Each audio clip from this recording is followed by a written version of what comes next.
ঢাকা বিশ্ববিদ্যালয়ের মহসিন হলে এই 16 বছর আজান দিতে দেয়। ছাত্রলীগের ভাইদের নাকি ঘুমের ডিস্টার্ব হবে, এজন্য ফজরের আজান হইতো না।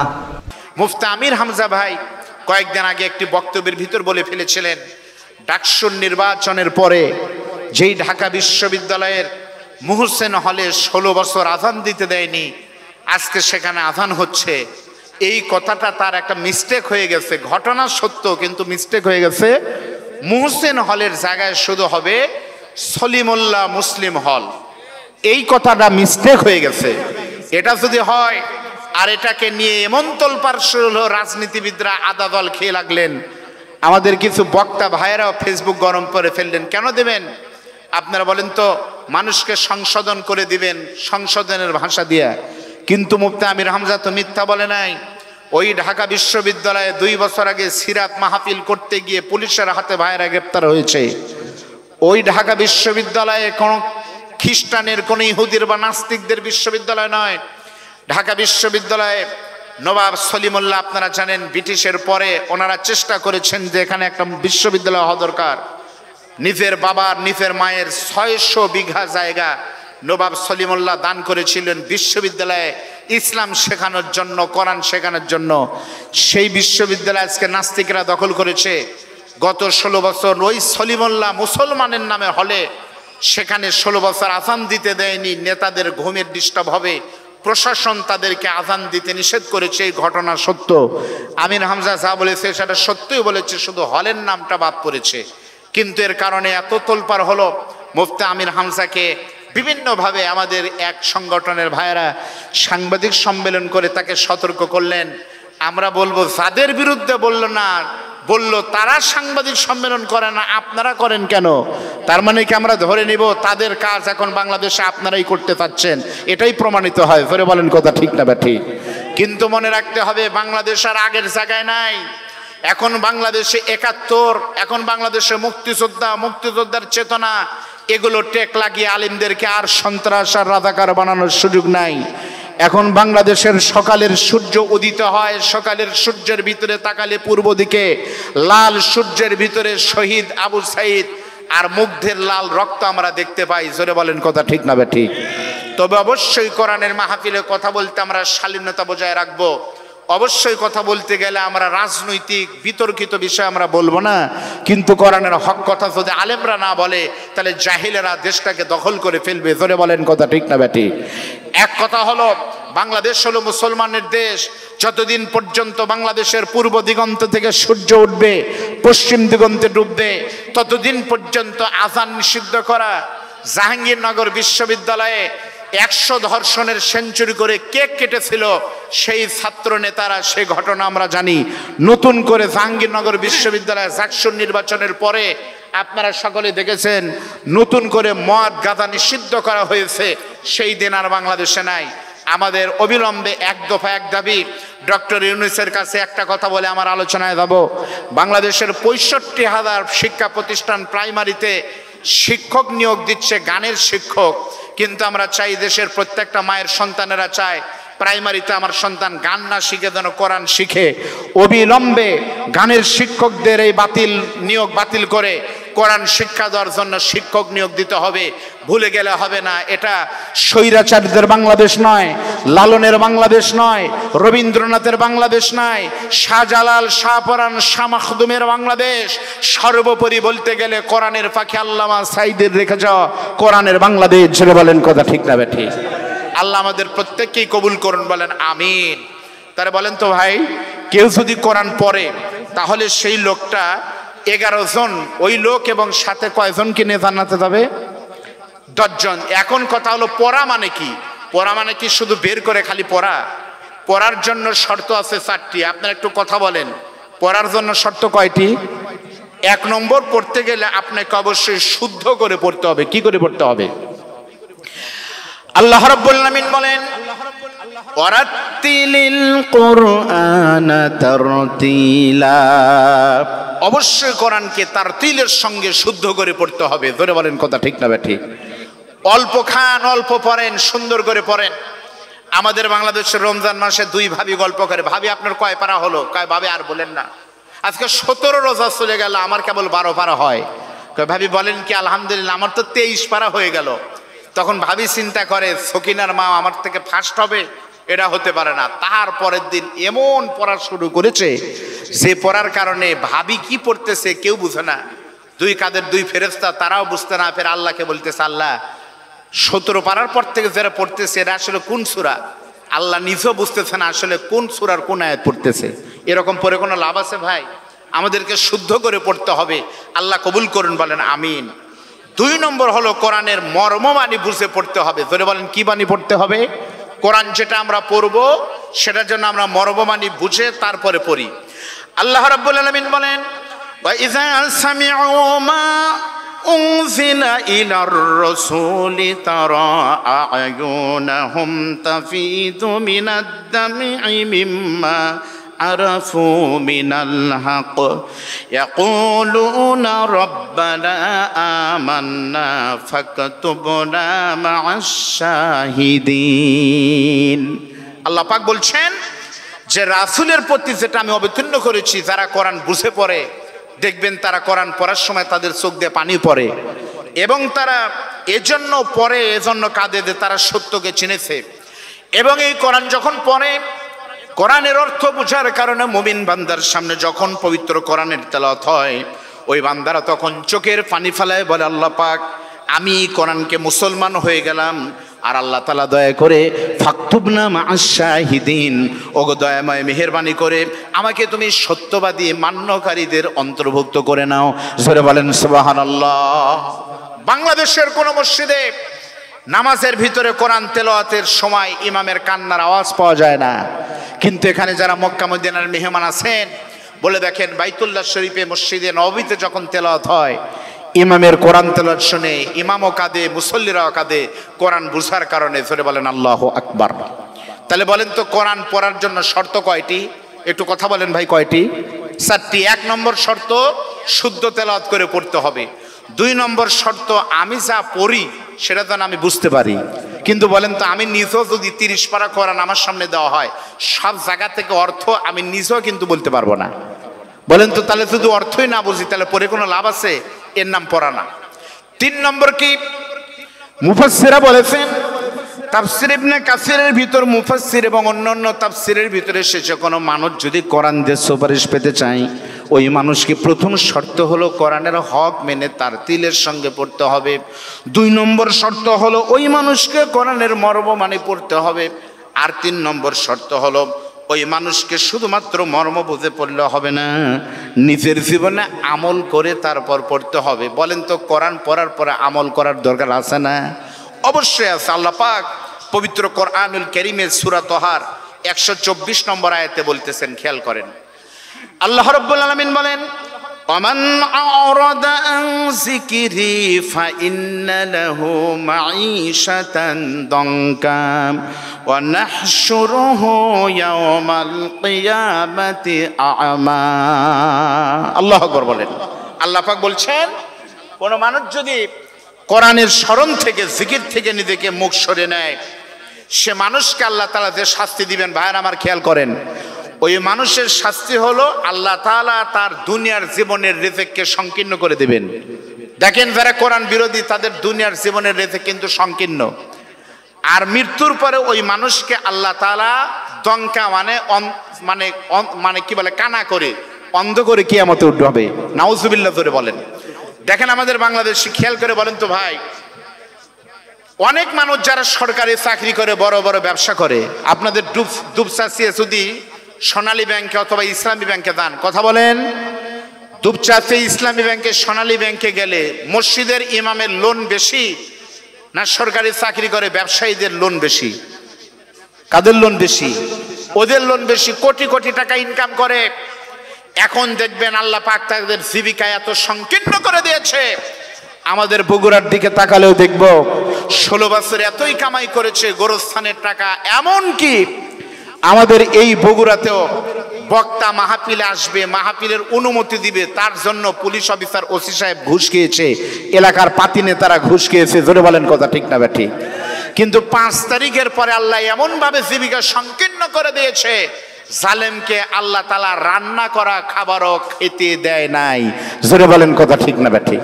প্রিয় ভাইরা, ওটা তো বিদায় নিয়েছে, আমরা মনে করতেছি আবার আপা ফিরে আসবে, এই মনে করি এখন অনেকে ঢাকাতে মিছিল করতেছে, মনে হয় আসবে। ওই যে শুনছিলাম নির্বাচনের 5 তারিখের পরে গোপালগঞ্জের ভাইরা মনে করছে আপা মনে হয় আসবে, এই মনে করি এমন মিছিল করেছে। সেনাবাহিনীর ভাইয়েরা তো এখন দায়িত্বে আছে, তাদের সুপ্রিম পাওয়ার ম্যাজিস্ট্রেসি পাওয়ার নিয়ে আছে। সেনাবাহিনীর লোকেরা ধরে তাদের এমন পিটন দিয়েছে যে হাঁটু থেকে পাছা পর্যন্ত আর তাকানো যায় না। এরপর থেকে সব পালায় ঢাকা যাচ্ছে। গাড়ির ভাইয়েরা পরিবহনের ঢাকা গোপালগঞ্জ ফরিদপুরের ভাইয়েরা তখন নিয়ম করলো যে গোপালগঞ্জ থেকে কোনো যুবক যদি ঢাকায় দেয় কোনো যাত্রী, বসে গেলে পরে ভাড়া হলো 500, আর দাঁড়ায় গেলে ভাড়া 800। কয় 300 বেশি কেন? কয় যারা পাছায় পেটন খাইছে এরা কিন্তু বসতে পারতেছে না, এই জন্য জালেম হওয়ার কারণে ভাড়া 300। আমাদের বগুড়াতে যদি কেউ মনে করে আপা আবার আসবে অথবা বগুড়ার মাটি অমকের ঘাটি, এই স্লোগান 5 তারিখের আগে দেওয়া হতো। বগুড়ার মাটি আর কারো বাপ দাদার সম্পদ নাই, আগামীতে প্রমাণ হবে বগুড়ার মাটি, বগুড়া নন্দীগ্রাম কাহালুর মাটি, দুপচাঁচি আরাদন্দিগের মাটি সহ বগুড়ার মাটি ইসলামের ঘাটি। সেই প্রমাণ এবার বগুড়া রশি দিয়ে দিবেন ইনশাআল্লাহ। ধরে বলেন কথা ঠিক না ঠিক?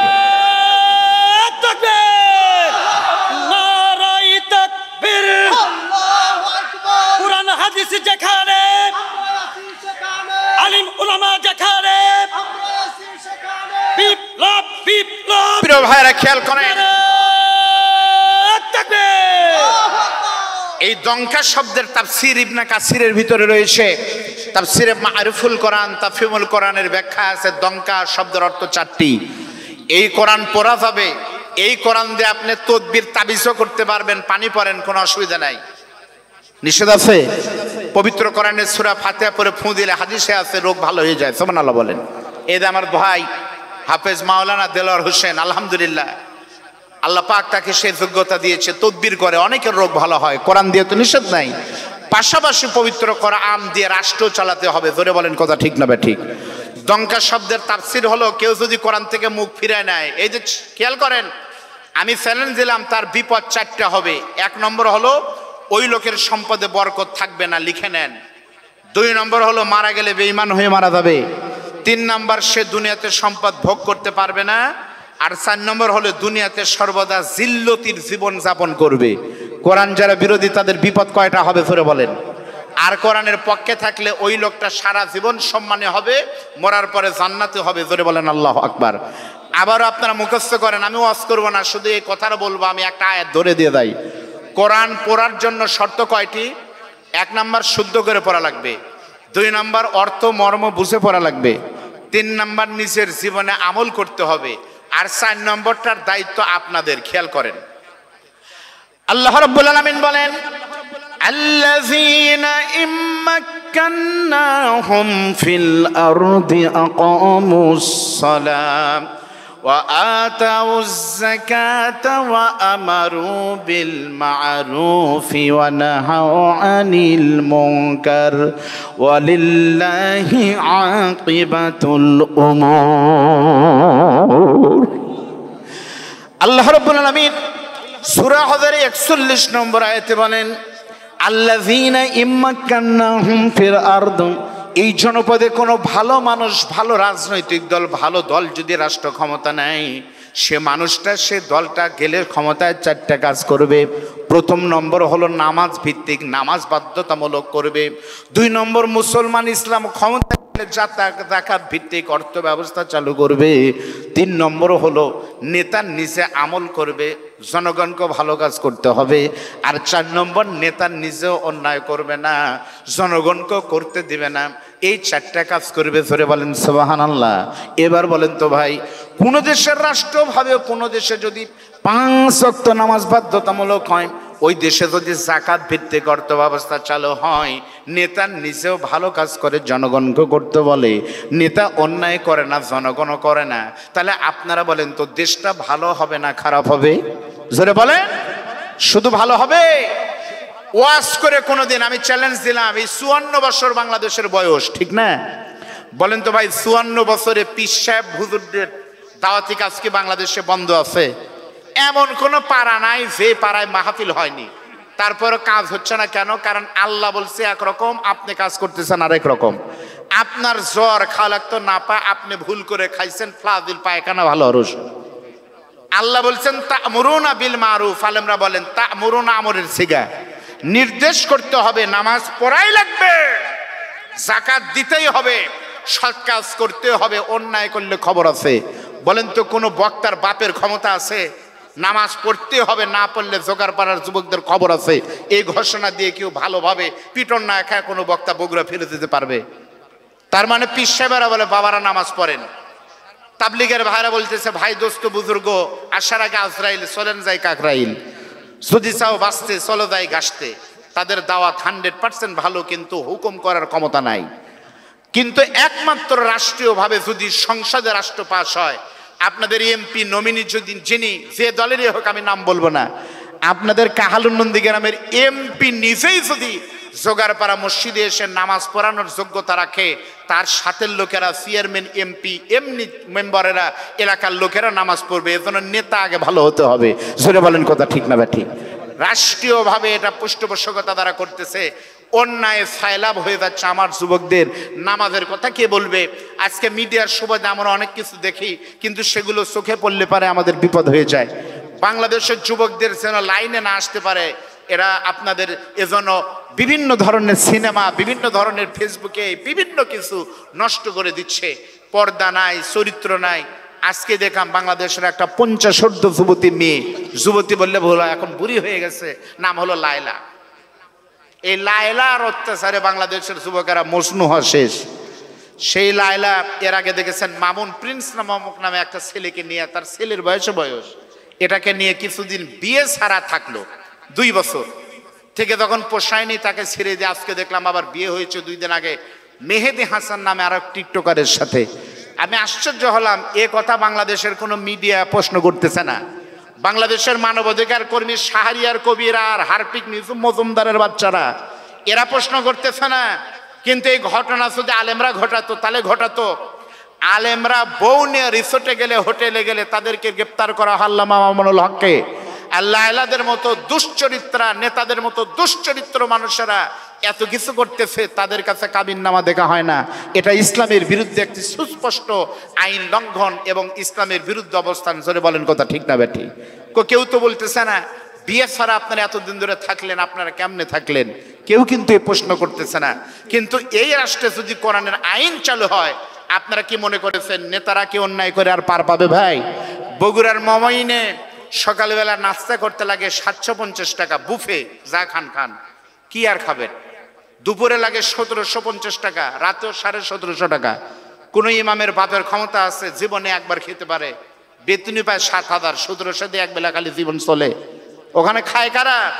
ওখানে খাবে তারা যারা এর আগে 2-3 বার 5 বার বিভিন্ন রাস্তার টেন্ডার হয়ে টাকা তুলে নিয়ে রাস্তার কোনো কামই হয়নি, তারাই ওগুলোতে যেতে পারে। এজন্য বিশ্বাস করেন, মানুষের তৈরি করা মতবাদ দিয়ে আল্লাহর কসম 54 বছরে শান্তি হয়নি।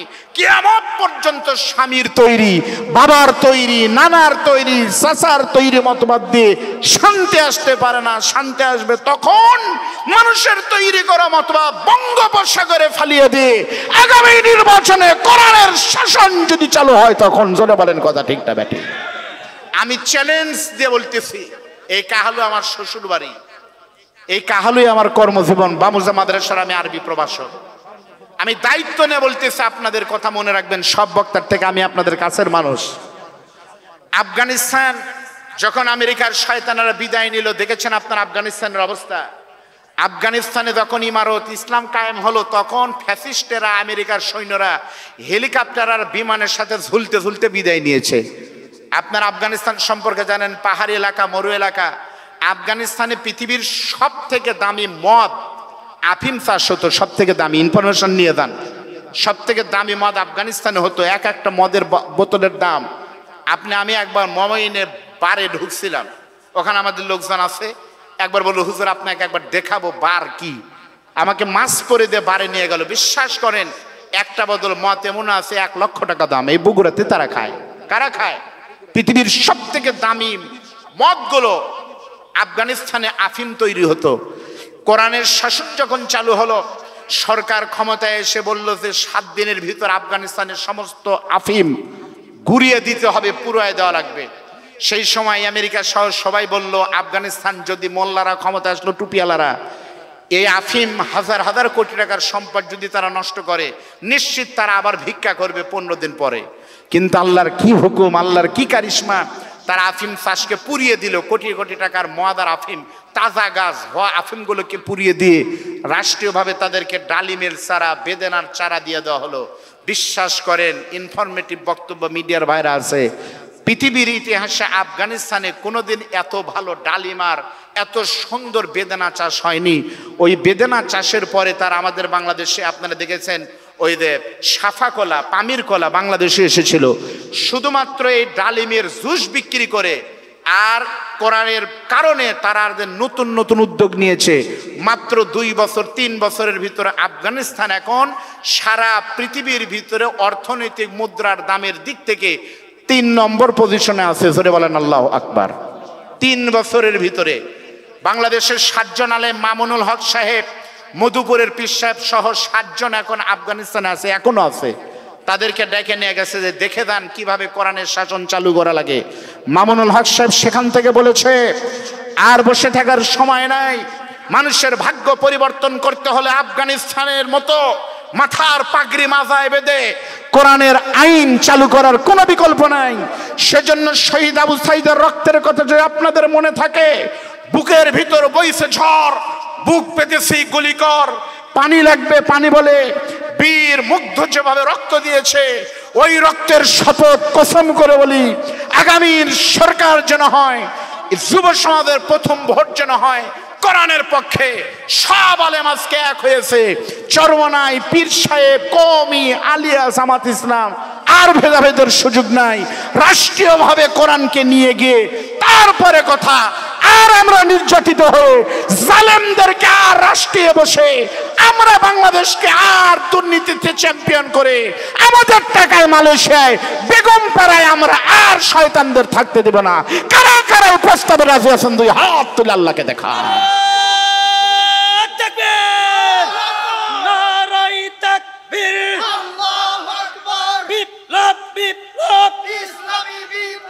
ইসলামী বিপ্লব, আব্দুল বারী রশিদি ভাই এগিয়ে চলো। খেয়াল করেন ভালো করে, বিশ্বাস করেন, সত্যি বলতেছে আপনাদের, আমি বুঝাতে পারবো না, আমার যোগ্যতা নাই। আপনাদের দয়া, গত রমজান মাসে আল্লাহর রহমতে আমি 1 সপ্তাহ সফরে মালয়েশিয়া ছিলাম। মালয়েশিয়া গিয়ে দেখে এসেছে কোরআনের আইন চালু হলে শান্তি কেমনে হয়। এজন্য আপনাদের আমি শুধু একটা উদাহরণ দিব, কোরআনের আইন বাংলাদেশে যদি চালু হতো, কাহালু কেমনে চলতো, বীরগ্রাম, বীরকেদার ইউনিয়ন কেমনে চলতো। খেয়াল করেন, আমি আপনাদের সামনে এমন একজন মানুষের নাম বলবো যে মানুষটা মাথায় টুপি দিয়ে অর্ধ পৃথিবীর শাসন করেছিলেন। তিনি হলেন আল্লাহ নবীর জান্নাতি সাহাবীদের ভিতরে 2 নম্বর সাহাবী, যার নামে প্রত্যেক জুমার দিন কিন্তু আমরা খুতবার ভিতরে শুনি।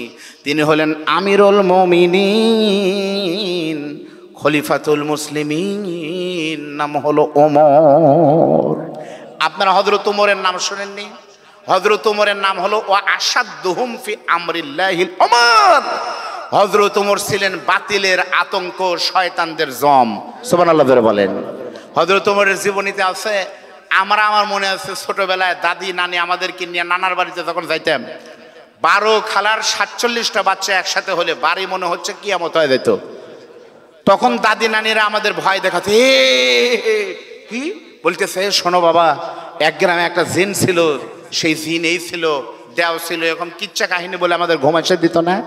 মদিনার সন্তানেরা যদি ঘুম না আসতো, তার মায়েরা বলতে, এই কি হয়েছে? ওমর যাচ্ছে। সব বাচ্চা চুপ হয়ে যেত। সুবহানাল্লাহ ধরে বলেন।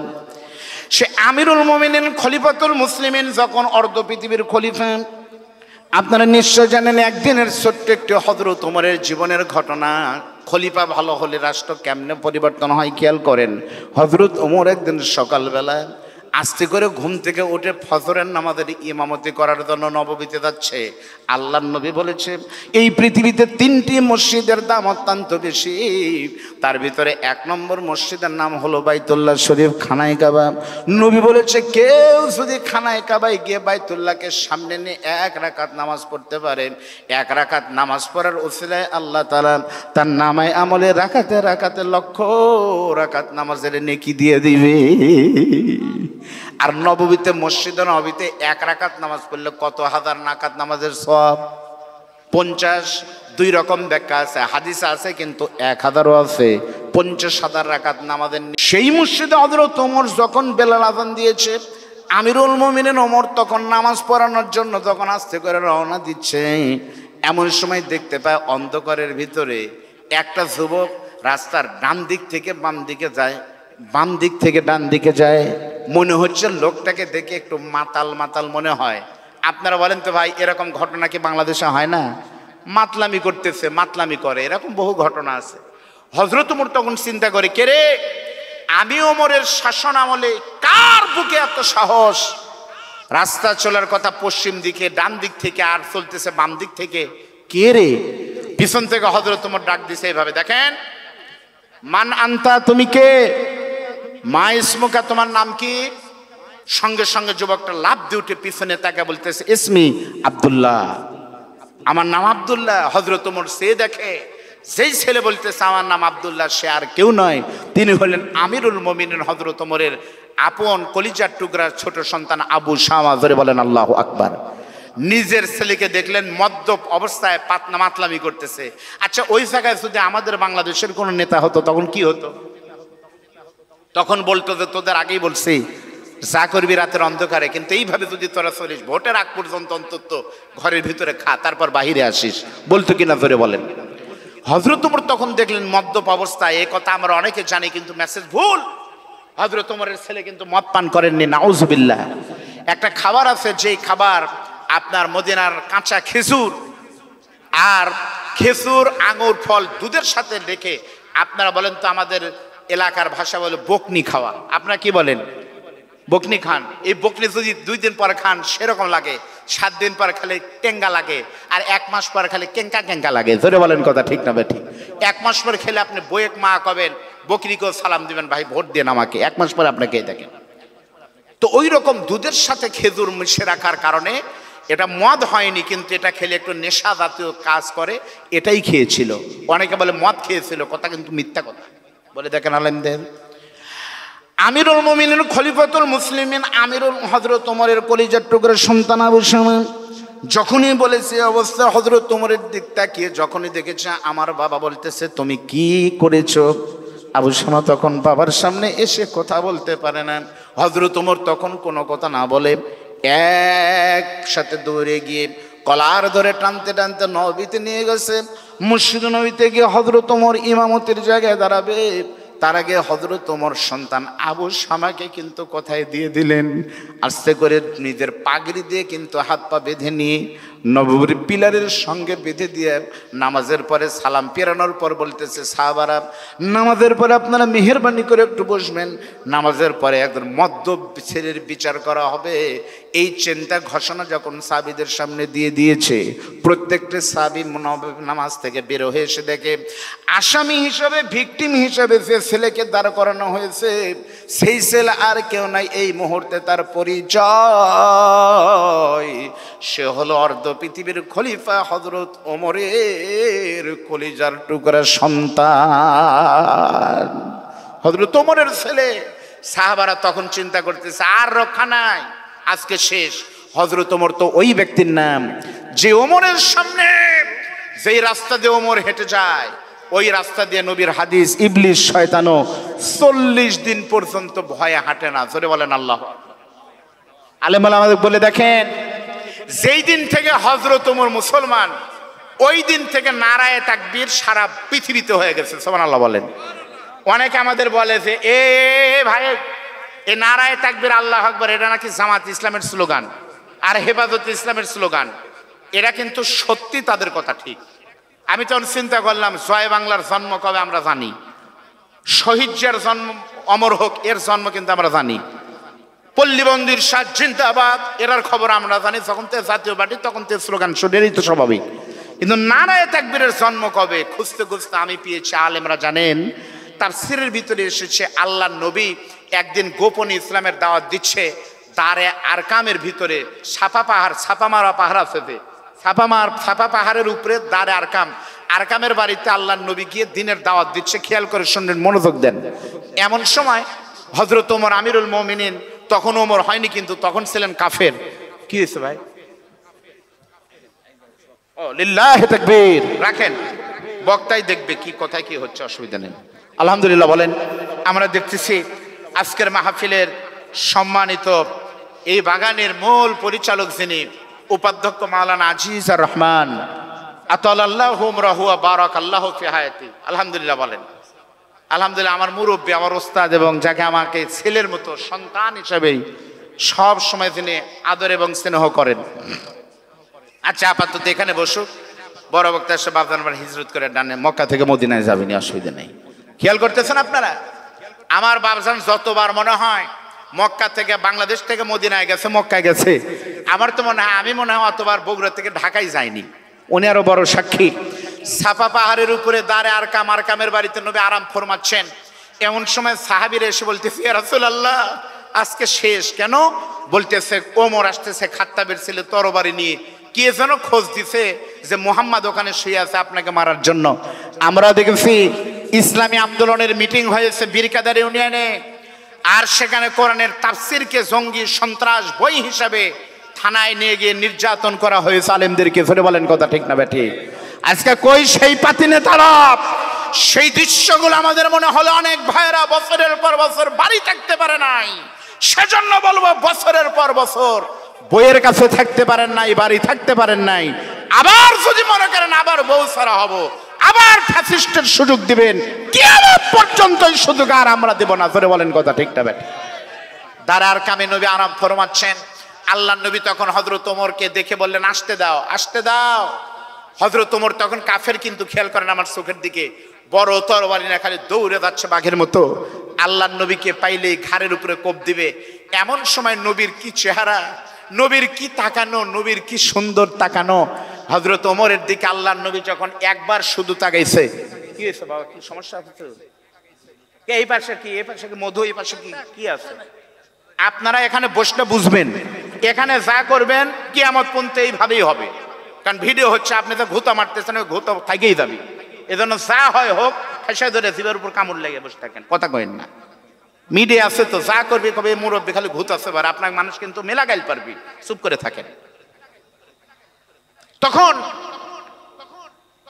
হযরত ওমর যখন আসলেন, আল্লাহর নবী হযরত ওমরকে কাছে নিয়ে, বিশাল বড় তরবারি, নবী আমার স্বনবী বসে গিয়ে হযরত ওমরের তরবারির হাতের সাথে হাত দিয়ে একবার বলে, আল্লাহ ওমরকে কি ইসলামের জন্য কবুল করা যায় না? হযরত ওমর নবীর চেহারার দিক তাকানোর পরে কি যে দেখলো, সাথে সাথে থরথর করে তরবারি পড়ে গেল। বলে, ইয়া রাসূলুল্লাহ আমি এখনই মুসলমান হব। সুবহানাল্লাহ ধরে বলেন। নবী ওমরকে বুকের ভিতরে নিয়ে কালেমা পড়ায় দিলেন। এরপর বলতেছে, হুজুর চলেন আমরা মিছিল করব। আল্লাহু আকবার বলেন। আল্লাহর নবী বলতেছে, ওমর কেমনে মিছিল করব? ওই তো পাশেই তো আবু জেহেলের বাড়ি, সন্ত্রাসীরা আমাদেরকে আক্রমণ করবে। তখন বলি, ইয়া রাসূলুল্লাহ আবু জেহেলের তো ক্ষমতা শক্তিতে ছিলাম আমি, আমার কারণে আবু জেহেল লাফাতো, আমি আপনার হয়ে গেলাম, আমার বাড়ানোর সাহস পায়। তার মানে প্রশাসন যেদিকে, আবু জেহেল সেদিকে। 5 তারিখে প্রশাসন সেনাবাহিনী গুলি করে নাই, আপারা বাংলাদেশেও থাকতে পারে নাই। ধরে বলেন কথা ঠিক না ঠিক? সুতরাং আবার বলবো, পুলিশ অফিসারদের মিডিয়ার মাধ্যমে নতুন করে কোনো ফ্যাসিস্টের গোলামি আপনারা করবেন না। পুলিশের বেতন দেওয়া হয় ডক্টর ইউনূসের বাপের টাকায় না, এই টাকা দেওয়া হয় বাংলাদেশের গরিব মানুষের ধান বিক্রি করা ট্যাক্সের টাকা, আলু বিক্রি করা টাকা দিয়ে আপনার বেতন দেওয়া হয়। নতুন করে কারো হুকুমে মসজিদের ইমামকে গ্রেফতার করার দিন শেষ।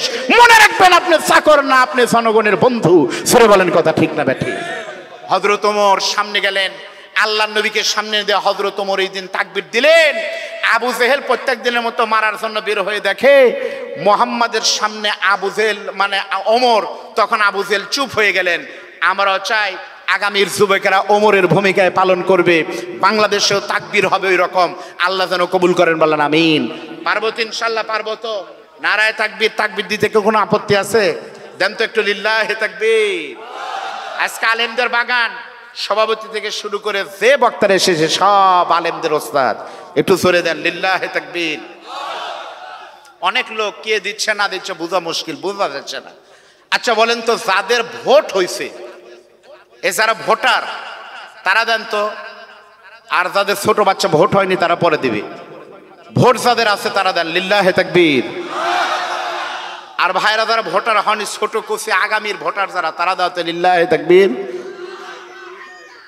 কি রে, ওরাও কম না তোরে। এবার সবাই মিলে একটু হাত টান করে তোলেন তো, সবাই একটু টান টান করেন। নারায়ে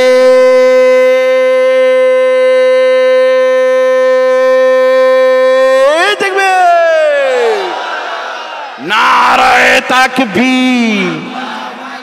আল কোরআনের আলো, আল হাদিসের আলো, তোমার নেতা আমার নেতা, লিল্লাহে তাকবীর। খেয়াল করে শুনবেন, আমিরুল মুমিনিন খলিফাতুল মুসলিমিন নামাজের পর বললেন, আমার আবু শামার বিচার হবে। খেয়াল করেন, তখন আবু শামার চতুর্দিকে দাঁড়িয়ে গেছে। যেই মসজিদের ঘটনা আমার বাবা জেগে বলেন, সেই মসজিদে তো তার পদচারণা 2-1 মাস পর পর হয়। সেই নববীর কাছে গিয়ে হযরত ওমর বললেন, আমার সন্তান এই মুহূর্তে মাতাল অবস্থায়, মদ্যপ অবস্থায় থাকার কারণে এর বিচার করা হবে। হযরত ওমর তখন জল্লাদকে ডাকতে বললেন, জল্লাদ কই? এই মুহূর্তে তুমি আমি খলিফার ছেলে মনে করে নয়, কোরআনের বিচারকে কার্যকর করার জন্য তাকে ব্যাপ মারা শুরু করো।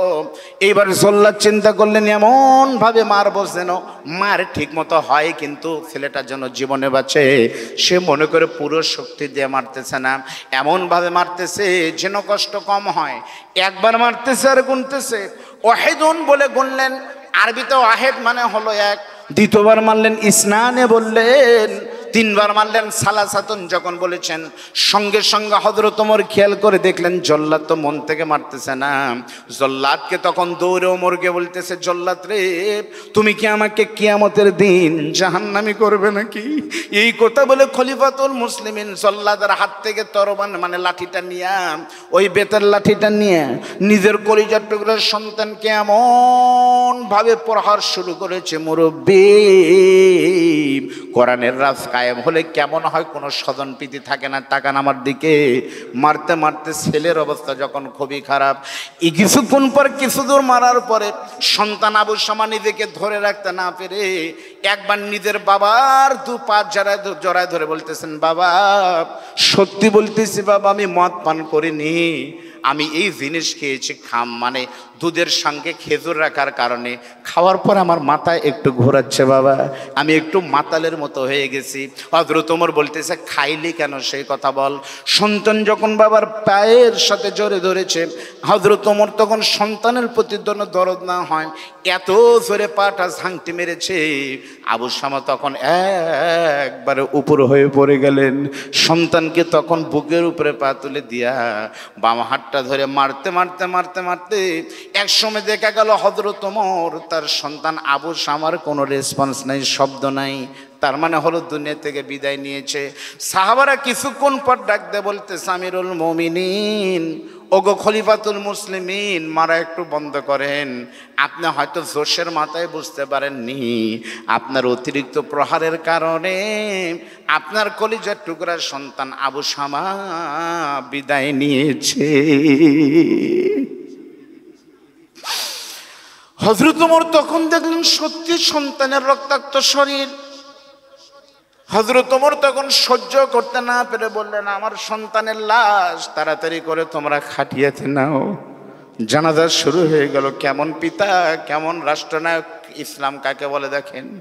পিতা হয়ে সন্তানকে সামনে নিয়ে যখন জানাজা পড়ালেন, জানাজা পড়ানোর পরে সন্তানকে যখন কবরে দিলেন, আপনারা সকলেই কিন্তু জানেন, কবরে রাখার পর সন্তান কবরে রাখার পর কবরের মাটিগুলো সমান করে দিয়ে কবরটা যখন রেডি হয়ে গেছে, হযরত ওমর তখন আবার আস্তিনের নিচে থেকে সেই তরবারি মানে লাঠিটা বের করে, চাবুক বের করে কবরের উপরে যখন বাকি পিটনগুলো দিচ্ছে, সমস্ত সাহাবারা কান্দার বলে, আমিরুল মুমিনিন বুঝলাম না আপনি এমন শক্ত মনের মানুষ, আপনি সন্তানকে মারতে মারতে সন্তানকে আবার আপনি কবরের উপর মারতেছেন।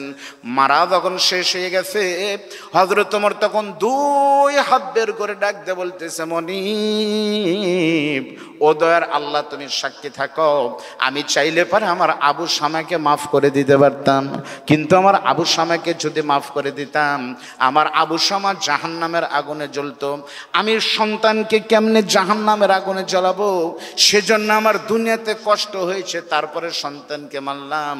আল্লাহ মেহেরবানি করে তুমি এই রক্তের বদৌলতে আমার কলিজার টুকরা আবু শামাকে কিয়ামতের দিন জাহান্নামের আগুনে যেন তুমি ডুবাইও না। সত্যি বলতেছি, আগামী কোনো মানুষ যদি এরকম ভালো মানুষ ক্ষমতায় যায়, ওই মানুষও এইরকম ওমরের উত্তরসূরি হবে। জোরে বলেন কথা ঠিক না ব্যাঠি?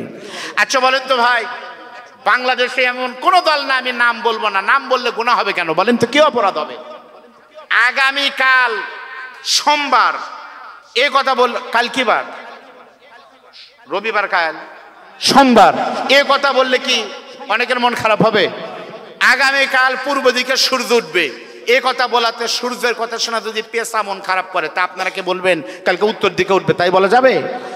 এমন কোন দল নাই যেই দলের প্রধান সে যে দলে হক বাংলাদেশের কেউ বলতে পারবে না, চ্যালেঞ্জ, কেউ বলতে পারবে না আমার দলের নেতা ঘুষ খায় না, কেউ বলতে পারবে না আমার দলের নেতা পরকীয়া প্রেম করে না, কেউ বলতে পারবে না আমার দলের নেতা বিয়ে করে মহারানার টাকা পরিশোধ সব করছে, কেউ বলতে পারবে না আমার দলের নেতার ব্যাংকে লোন আছে।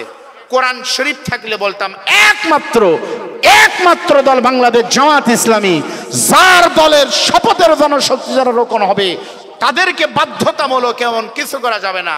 আর রোকন ব্যতীত, ভালো মানুষ ব্যতীত তারা মেম্বারও নমিনেশন দেয় না। এই মানুষগুলো যদি ক্ষমতায় আসে, অবশ্যই বলতেছে আগামীর দিন কোরআনের দিন বাংলাদেশে অবশ্যই কোরআনের রাজ কায়েম হবে, কোনো সন্দেহ নাই। জোরে বলেন কথা ঠিক না ব্যাটি? আজকে আলেম ওলামা আমাদের এক হতে হবে।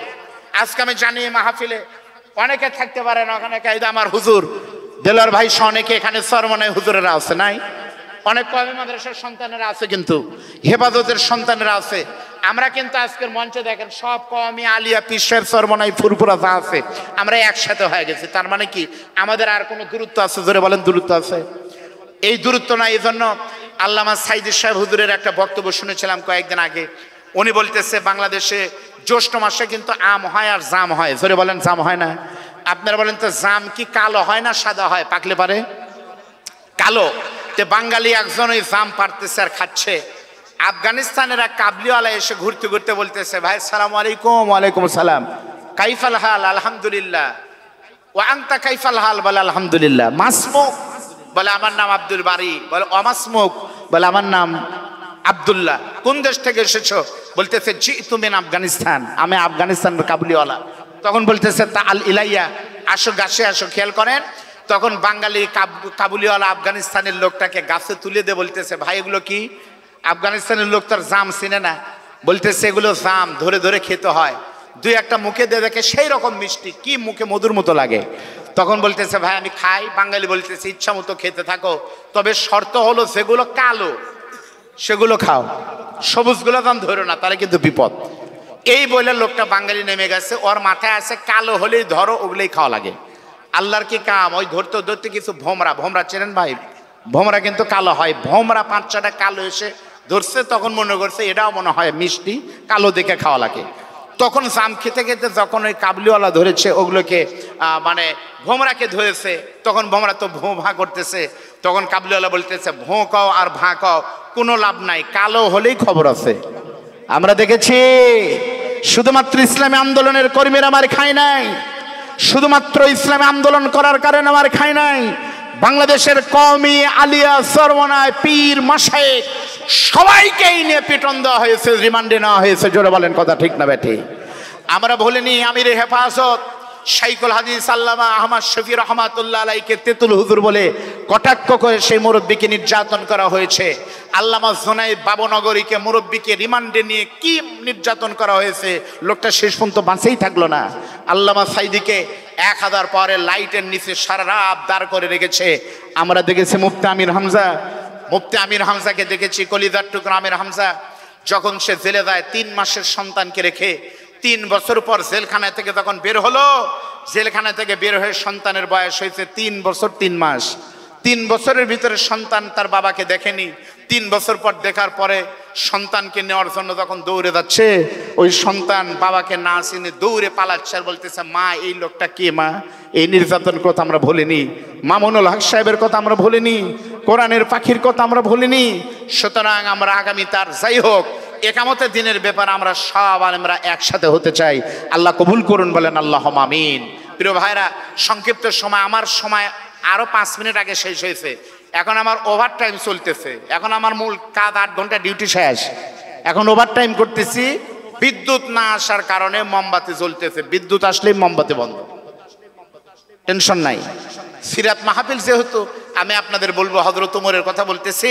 এই দিক তাকান ভাই, আমল দিয়ে জান্নাতে যাওয়া বড় কঠিন। আপনাদের অনুরোধ করব, নবীর ভালোবাসা দিয়ে, নবীর সুন্নাত দিয়ে জান্নাতে যাওয়ার চেষ্টা করতে হবে। ঠিক না ব্যাটিক জোরে বলেন? আপনারা কি শুনেন না, হযরত ওমরের ছেলে, খলিফার ছেলে হযরত ওমর যখন রাষ্ট্রপতি, সেই সময় হযরত আলী রাদিয়াল্লাহু তাআলা আনহু মদিনার শিক্ষামন্ত্রী। সুবহানাল্লাহ জোরে বলেন, ভালো করে বুঝবেন। আসহাবে রাসূলের জীবন কথা পড়েন। আমিরুল মুমিনিন ওমর যখন খলিফা রাষ্ট্রপতি, হযরত আলীর ছেলে হুসাইন তখন একই মাদ্রাসায় একই ক্লাসে, হযরত ওমরের ছেলে আব্দুল্লাহর হুসাইন একই মাদ্রাসায় একই ক্লাসে পড়ে।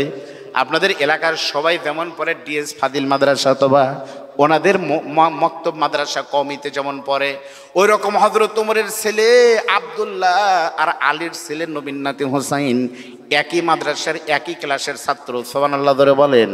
একদিনের ঘটনা, হযরত হুসাইন তুলনামূলক কিন্তু একটু জেদি ছিলেন। আপনারা জানেন না, জেদ বেশি। সেই হুসাইন নবীর কলিজার টুকরা নাতি হুসাইন হযরত ওমরের ছেলের সঙ্গে কি যেন কথা কাটাকাটি হতে, রাগী সন্তান ছোট্ট বাচ্চা হুসাইন আমিরুল মুমিনিন খলিফার ছেলে লেখার কলম অথবা পেন্সিলটা নিয়ে ছুঁড়ে ফেলাই দিয়েছে। আব্দুল্লাহ খলিফার ছেলে বলে, ফেললি কেন? হযরত হোসেন বলে, ফালাই দিছি, তুমি তুলে নিয়ে আসো। তুলে নিয়ে আসলো। আবার কিছুক্ষণ পর যখন ফালাই দেয়, হযরত ওমরের ছেলে বলে, কি ব্যাপার হোসেন, বারবার তুমি কেন ফালাও? 3 বার ফালানোর পরে যখন 4র্থবার ফেলেছে, হুসাইনের প্রতি রাগ করে প্রেসিডেন্টের ছেলে তখন বলতেছে, এই হুসাইন, তুমি বারবার ফালাও, বারবার আমি তুলি, আমি কি তোমার চাকর নাকি? খেয়াল করে শোনেন, যখনই বলেছে আমি কি তোমার চাকর নাকি, হুসাইন তখন বলেছে, অবশ্যই নাম, তুমি আমার চাকর। খালি চাকর না, আমি হুসাইন তোমাকে বলতেছি তুমি আমার চাকর। এ কথা বলবো না, বরং তুমি চাকরের বাচ্চা, চাকর। আচ্ছা বলেন তো, শুধু চাকরের বাদ দিয়ে তখন বলছে এই গোলামের বাচ্চা, গোলাম, তখন চাকর মানে কার প্রতি গেল বলেন? কে? ওমর না, খলিফা, রাষ্ট্রপতি, গোলাম। হযরত হুসাইনের কথা শুনে এক দৌড়ে হযরতে আব্দুল্লাহ বাড়িতে গিয়ে পিতাকে ডাক দিয়ে বলতেছে, আব্বা, আজকে হুসাইন আমাকে ক্লাসে বলেছে আমি নাকি গোলামের বাচ্চা, গোলাম, তুমি নাকি গোলাম। হযরত ওমরের কথা হযরত ওমর বুঝতে পারলেন হুসাইন এমনি কোনো কথা বলে নাই। জুমার দিনে মসজিদ নববীতে নামাজের পর সবার সামনে হযরত ওমর বলতেছে, আপনারা বসবেন, আমি এই কথার বিচার করব। হুসাইনকে ডেকে নিয়ে আসা হলো। হুসাইন, তুমি বলো তো, কেন তুমি আমাকে বলেছো চাকর, আমার সন্তানকে বলেছো চাকরের বাচ্চা, চাকর? হুসাইন তখন বলতেছে, আমিরুল মুমিনিন, ও খলিফাতুল মুসলিমিন, আমি ভুল করে বলেছি, ছোট মানুষ, কিছু মনে করবেন না। হযরত ওমর বলতেছে, মনে কিছু করিনি বাবা, তুমি কেমনে বললে, তুমি একটু বুঝায় দাও তো। ছোট হুসাইন আলীর ছেলে, শুধু আলী না, নবী বলেছেন আমি হলাম জ্ঞানের শহর, আর সেই শহরের দরজার নাম আলী। সেই শরীরের রক্ত যার শরীরে, নবীর রক্ত যার শরীরে, সেই হোসেন তখন ডাকতে বলে, চাচা, ও আমিরুল মুমিনিন, আমি শুনেছি আমার নানা রহমাতুল লিল আলামিনের সব থেকে বড় খাদেম আপনি ছিলেন। আমার নানা মসজিদে ঢুকলে নানার জুতা আপনি আগাই দিতেন, নানা আমার পানি খেতে চাইলে পানি এনে আপনি দিতেন, আমার নানা অজু করতে চাইলে পানি এনে আপনি আগাই দিতেন সবার আগেই। কথা কি সত্য না মিথ্যা? বলে হ্যাঁ সত্য। তাহলে আমিরুল মুমিনিন আপনি যদি আমার নানার চাকর হন, তাহলে আপনার ছেলে কি চাকরের বাচ্চা, চাকর না? এ কথা যখন বলেছে হযরত ওমর তখন বলতেছে, সাহাবীরা রে তোমরা সাক্ষী থাকো, আমার বিচার হয়ে গেছে, সত্যি আমি তো চাকর, আর কারণ ওই আমার সন্তান হলো চাকরের বাচ্চা, চাকর। হযরত ওমর খলিফা তখন হোসেনকে ডাক দেয়, বলে হোসেন বাবা তুমি ছোট্ট একটা কাগজের ভিতরে এই কথাটা লিখে দাও, চাকরের বাচ্চা চাকর, ওমর হলো নবীর চাকর। লিখে দেওয়া হলো। খলিফাতুল মুসলিমিন তখন ওসিয়ত করলেন, রে সাহাবারা আমি ওমর যেদিন দুনিয়া থেকে বিদায় নিব, আমার কাফনের কাপড়ের ভিতরে তোমরা এই ছোট্ট কুপনটা দিয়ে দিও, গোলামের বাচ্চা চাকরের বাচ্চা চাকর। আমি নবীর সামনে দাঁড়িয়ে বলবো, আল্লাহ আমাদের জীবনের কোন আমল যদি তোমার দরবারে কবুল না হয়, অন্তত গোলামের বাচ্চা গোলাম এই কারণে আজকে কঠিন কিয়ামতের দিন আমি ওমরকে তুমি জান্নাতি করে দাও। আমার নবীর চাকর গোলাম হয়ে যায়। এই গোলামি অন্যভাবে করলে হবে না, নবীর সুন্নাতের মধ্য দিয়ে করা লাগবে। মাথা থেকে পা পর্যন্ত সুন্নাতের পায়বন্দি আমরা করতে পারবো তো ইনশাআল্লাহ। নবীর সুন্নাত, মান আহাব্বা সুন্নতি ফাকাদ আহাব্বানি ওয়া মান আহাব্বানি কানা মাই ফিল জান্নাহ। নবী বলেন যারা আমার সুন্নাত মানে আমাকেই মানে, আর যারা আমাকে মানে কিয়ামতের দিন আমি তার সাথে একসাথে জান্নাতে থাকবো। ও দুবসাসিয়া কাহালুর যুবক ভাইরা, যারা মনে করেন প্যান্ট শার্ট না পরলে পারে স্মার্টনেস শেষ, যারা মনে করে দাড়ি রাখলে পারে মনে বুড়া বুড়া লাগে, সম্মান পাওয়া যাবে না, তারা কাহালুর দুই মুরব্বীর দিকে তাকান, মুফতি মাওলানা বজলুর রশিদ আর মাওলানা আজিজার রহমান। আপনারা সত্য কথা বলবেন। আপনাদের এই দুবসাসিয়াতে যদি ইওনো সাহেবকে বলা হয়, আচ্ছা বলেন তো দুবসাসিয়ার সম্মানী 5 জন লোকের নাম বলেন, তার ভিতরে মাওলানা আজিজা রহমানের নাম, সত্য কথা বলবেন, নিবে কি নিবে না? নিবে না। সে কি সম্মানী হয়নি দাড়ির কারণে? মুফতি মাওলানা বজলুর রশিদ সাহেবের মুখে দাড়ি গায়ে জুব্বা, সম্মানী হয়নি? সত্যি বলতেছে নবীর সুন্নাতের ইজ্জতের পায়বন্দি করলে সত্যিই বিশ্বাস করেন তার ইজ্জত আল্লাহ এমনিতেই বাড়ায় দেয়। আল্লাহ কবুল করুন, সকলে বলেন আল্লাহুম্মা আমিন। প্রিয় ভাইরা, নবীর সিরাত শুধু আমাদের শুনলে হবে না। আমার সময় অনেক হলো কিন্তু এতক্ষণ পাবো আমি বুঝিনি। আমার নবীর ইজ্জত, সমস্ত নবীদের ইজ্জত ছিল একরকম, আমার নবীর স্বাতন্ত্র বৈশিষ্ট্য ছিল আরেক রকম। আমার নবীকে আল্লাহ যা দিয়েছে অন্য কোন নবীকে আল্লাহ তা দেয়নি। ফিরে বলেন আল্লাহু আকবার। আমি শুধু একটা বলি, অন্য নবীকে আল্লাহ ডিরেক্ট নাম ধরে বলছে কোরআনে সরাসরি। যেমন আল্লাহ কোরআনে আদম নবীকে বলছে, ইয়া আদম উসকুন আনতা ওয়া জাওজুকাল জান্নাহ, আদম তোমার বউ নিয়ে তুমি জান্নাতে থাকো, ফালা তাকরাবা হাযিহি শাজারা, ওই গন্ধম ফলের কাছে যাও না, নাম ধরছে আদম। মুসা নবীকে আল্লাহ ডাক দিয়ে বলছে, ওমা তিলকা বিয়ামিনিকা ইয়া মুসা, তোমার হাতে কি মুসা? তার মানে প্রত্যেকটি নবীকে আল্লাহ সরাসরি আদম, ইব্রাহিম, নূহ, মুসা নাম ধরে ডেকেছে। একমাত্র আমাদের নবী, প্রিয় নবী, আমাদের নেতা, আল্লাহ কোরআনে কথা ইয়া মুহাম্মদ এই শব্দ বলেন নাই, বরং আল্লাহ ইয়া আইয়ুহান নবী, ইয়া আইয়ুহার রাসূল, ইয়াসিন, ইয়া আইয়ুহাল মুজাম্মিল, ইয়া আইয়ুহাল মুদাসসির সম্মান করে বলেছেন, নাম ধরে বলেননি। জোরে বলেন আল্লাহু আকবার। আমার নবী তো সাধারণ নবী না রে ভাই। আমার নবীর দ্বিতীয় নম্বর বৈশিষ্ট্য হলো, কোন নবীকে আল্লাহ তাআলা এত সম্মান দেয়নি, একমাত্র সম্মান দিয়েছিলেন সুলাইমান নবীকে। আপনারা জানেন না, সুলাইমান নবীর সমস্ত পশু পাখির প্রাণীর ভাষা বুঝতেন। সুলাইমান নবী কিন্তু সিংহাসনে আরোহণ করতেন, সিংহাসন কিন্তু হাওয়ার উপরে তেল ছাড়া, মোবিল ছাড়া, গ্যাস ছাড়া কিন্তু ঘুরতো। আপনারা যারা বুদ্ধি আছে তারা বলেন তো, সুলাইমান নবীর যে সিংহাসন বলেন তো, এই সিংহাসনকে আকাশের উপরে দেওয়া যাইতো না নিচে দেওয়া যাইতো? জোরে বলেন। সুলাইমান নবীর সিংহাসন আসমানের নিচে, এদিক থেকে এদিক যেত। আর আমার নবী একমাত্র 1,24,000 পয়গম্বরের ভিতরে সুপার পাওয়ার নবী, যে নবীকে আল্লাহ তাআলা আসমানের নিচে ঘোরান নাই। আমার নবীকে আল্লাহ তাআলা ডাক দিয়ে তার বাড়িতে নিয়ে গিয়ে ঐশী মেহমান করেছে, যা পৃথিবীর কোন নবীকে করেননি। একটু জবান খুলে বলেন আল্লাহু আকবার। আমার নবীর আরেকটি বৈশিষ্ট্য ছিল, বলেন তো, আপনারা ঘুমালে ওযু চায় না? চায় না? তাহলে জুমার দিনে যারা পিলারের সাথে ঘুম দিয়ে ঘুমান তারা কারা কারা একটু হাত তোলেন তো, তাদের যায় না? যায়। আমার নবী একমাত্র নবী। হাদিস থেকে বলছি, বুখারীর বর্ণনা। আল্লাহ নবীর চাচাতো ভাই হযরতে আব্বাস রাদিয়াল্লাহু তাআলা আনহু, আব্দুল্লাহ ইবনে আব্বাস, তায়েফে তার কবর আছে। আব্দুল্লাহ ইবনে আব্বাস তো বাগান নবীর চাচাতো ভাই। আবার সম্পর্কে নবীর বিবি হযরতে মাইমুনা হযরতে আব্বাসের আপন খালা হতেন, সম্পর্কে নবীর ভাইও হতেন, খালার দিক থেকে নিজের খালু হতেন। সেই আব্বাস বলতেছে, শোনেন আমার নবী কেমন। হযরত আব্বাস বলেন, একদিন আমার খালা মাইমুনার বাড়িতে ঘুরতে গেলাম।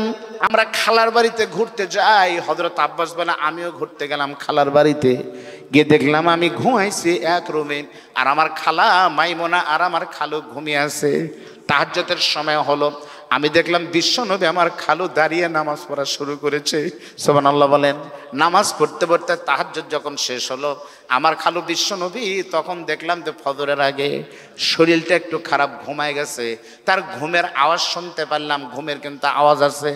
বিশ্বাস করার পরে তখন ফজরের আযান হয়েছে, আমি খেয়াল করে দেখলাম আমার খালু বিশ্বনবী তখন ওযু না করে মসজিদে গিয়ে নামাজের জন্য চলে গেছে। আমি প্রশ্ন করলাম, ওগো নবীজি, বুঝতে পারলাম না নবী, আপনি ওযু না করেই কেমনে নামাজে আসলেন? আল্লাহর নবী বলতেছে, ও আব্দুল্লাহ ইবনে আব্বাস, শুনে নাও, আমার আল্লাহ আমাকে স্বতন্ত্র কিছু বৈশিষ্ট্য দিয়েছে। তার ভিতরে একটা বৈশিষ্ট্য, আমি যখন ঘুমিয়ে যাই তখন আমার শরীর শুধু ঘুমিয়ে যায়, আমার অন্তর ঘুমায় না। সেজন্য আমি নবীর ঘুমালে ওযু করা লাগে না। জোরে বলেন সুবহানাল্লাহ।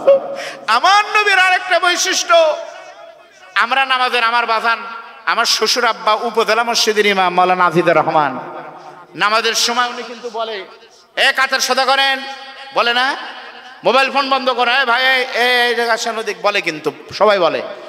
আমার নবী একমাত্র ইমাম, সেই নবী নামাজের পরে বলতেন যে, খবরদার, এই তোমরা আমার আগে কেউ রুকু এবং সেজদায় যাবে না। কেউ যদি নবীর আগে সেজদায় যেত, নবী তাও দেখতেন। আপনারা বলবেন, হুজুর মুসল্লি থাকে পিছনে কেমনে দেখলো? বিশ্ব নবী একমাত্র পৃথিবীর আসমানের নিচে সম্মানী ব্যক্তি, যিনি এট এ টাইমে সামনেও দেখতে পারতেন, পিছনেও দেখতে পারতেন। হাদিস শরীফে আছে, ধরে বলেন আল্লাহু আকবার। আমার নবীর আরেকটা বৈশিষ্ট্য ছিল, আল্লাহর নবী বলেছেন যে আল্লাহ তাআলা আমাকে উতিতু জামিউল কালিম, আল্লাহ আমাকে জামিউল কালিম দিয়েছে। জামিউল কালিম মানে কি? জামিউল কালিম মানে আল্লাহ তাকে এমন একটা শব্দ দিতেন, নবী বলতেন কম কিন্তু তার অর্থ ব্যাখ্যা বিশাল। অল্প বক্তব্য দিতেন, অল্প বক্তব্যের ভিতরে অনেক মেসেজ পাওয়া যেত। আর আমরা বলি অনেক, কিন্তু ভিতরে কোনো মাল মেডিসিন নাই। যে সম্মান আল্লাহ নবীকে দিয়েছেন পৃথিবীর আর কাউকেই দেননি। ধরে বলেন আল্লাহু আকবার। সর্বোপরি আপনাদেরকে বলবো, সেই মেরাজের রাত্রিতে আল্লাহ তাআলা শুধু নবীকে, আমরা অনেকে, আমিও মাহফিলে একটা ভুল বক্তব্য না জানার কারণে দিয়েছি। আমরা অনেক বক্তারাই কিন্তু বলি নবী দেখতে চাঁদের মতো সুন্দর। আপনারা বলেন তো, চাঁদের মতো সুন্দর বা চাঁদের চেয়ে সুন্দর, বলেন তো কোনটা ঠিক? চাঁদের চেয়েও সুন্দর, এটা সত্যি ঠিক, কারণ চাঁদের থেকে সুন্দর কোনো জিনিস নাই। কিন্তু এটাও মিথ্যা কথা। কারণ শামাইলে তিরমিজির ভিতর পড়ে দেখেন, নবীর একজন সাহাবী বলেন, হযরতে জাবের ইবনে সামুরা রাদিয়াল্লাহু তাআলা আনহু হাদিস বলতেছি। উনি বলেন, একদিন পূর্ণিমার চাঁদের রাতে আমি জাবের ইবনে সামুরা বাড়ি থেকে বের হলাম। আপনাদের দয়া, আল্লাহ আমাকে 2 বারে মদিনায় কবুল করেছে। দেখেছি মদিনার যে সুন্দর পরিবেশ, মক্কার থেকে মদিনা এমনি ভাল লাগে। কি যে ভাল লাগে, কি কারণে তা জানি না, তবে ভাল লাগে। মদিনার খেজুর বাগান, মদিনার আবহাওয়া এমনিতে সুন্দর। জাবের ইবনে সামুরা বলে, হাদিস শোনেন এইদিকে। জাবের ইবনে সামুরা বলেন, একদিন পূর্ণিমার চাঁদের রাতে আমি জাবের ইবনে সামুরা ঘর থেকে বের হলাম। রাতের বেলায় বের হয়ে দেখি মদিনার পাশ দিয়ে, নববীর পাশ দিয়ে একটা মানুষ হেঁটে যাচ্ছে। দূর থেকে মনে হচ্ছে পূর্ণিমার চাঁদ যেন হেঁটে যাচ্ছে। আমি তখন চিন্তা করলাম, এই লোকটাকে, সামনে গিয়ে দেখি, কাছে গিয়ে দেখি এই লোকটা আমার প্রিয় নবী। তখন আমি জাবের একবার তাকালাম আকাশের চাঁদের দিকে, আর একবার তাকাই নবীর দিকে, আর একবার দেখি নবীর দিকে, আরেকবার তাকাই চাঁদের দিকে, কোনটা বেশি সুন্দর। তাকাতে তাকাতে এক পর্যায়ে আমি নিজের চোখে দেখেছি, ফালা হুয়া ইনদি হাসানু মিনাল কমার। আমার কাছে মনে হয়েছে আকাশের পূর্ণিমার চাঁদের থেকেও আমাদের নবী অনেক সুন্দর।